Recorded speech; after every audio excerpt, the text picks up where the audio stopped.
গণঅভ্যুত্থানের মুখে ক্ষমতাচ্যুত হওয়ার পর মানবতা বিরোধী অপরাধসহ চলমান মামলাগুলোকে রাজনৈতিক এবং উদ্দেশ্যপ্রণোদিত বলে দাবি করেছেন ফ্যাসিস্ট হাসিনা। দেশ ছেড়ে পালিয়েছেন, তবুও যেন তার মিথ্যে থামছে না। কয়েকদিনের মধ্যেই বিশেষ ট্রাইব্যুনাল থেকে মামলার রায় ঘোষণা হওয়ার কথা। এর আগে বিবিসিতে দেওয়া এক ইমেইলে প্রতিক্রিয়ায় তিনি বিভিন্ন মিথ্যে দাবি করেন। 2024 সালের জুলাইয়ে ছাত্র জনতার আন্দোলনের সময় নিরাপত্তা বাহিনীকে কঠোর দমন পীড়নের নির্দেশ দিয়ে বহু মানুষ হত্যার পরিকল্পনা ও অনুমোদন দেওয়ার অভিযোগ আছে তার বিরুদ্ধে। জাতিসংঘের মানবাধিকার তদন্তকারী দল বলছে সেই সহিংসতার মৃত্যুর সংখ্যা 1400 পর্যন্ত হতে পারে। তবে এসব অভিযোগকে ভিত্তিহীন উল্লেখ করে আবারও মিথ্যে বলছেন হাসিনা।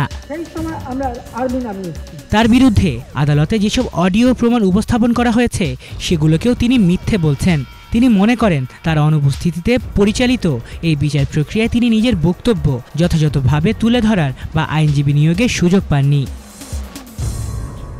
এর আগে একই মামলায় হাসিনার সাঙ্গপাঙ্গদের বিরুদ্ধেও অভিযোগ গঠন করা হয়। রাষ্ট্রপক্ষ তাদের কারো কারো মৃত্যুদণ্ড চেয়েছে, যদিও সাবেক আইজিপি আব্দুল আল মামুন দোষ স্বীকার করলেও তার সাজা এখনও ঘোষিত হয়নি। দেশে ফিরে বিচার প্রক্রিয়ায় অংশ নেওয়ার সম্ভাবনার বিষয়ে হাসিনা জানিয়েছেন, বর্তমান পরিস্থিতিতে তিনি এটিকে নিরাপদ বা ন্যায়সঙ্গত মনে করছেন না। তার আইনজীবীরাও আন্তর্জাতিক মান বজায় না হওয়া নিয়ে জাতিসংঘে উদ্বেগ জানিয়েছে।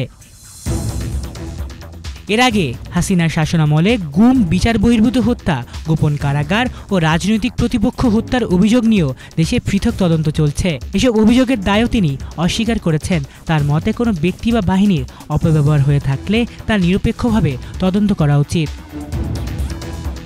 আলিফ চৌধুরী, বাংলা ভিশন।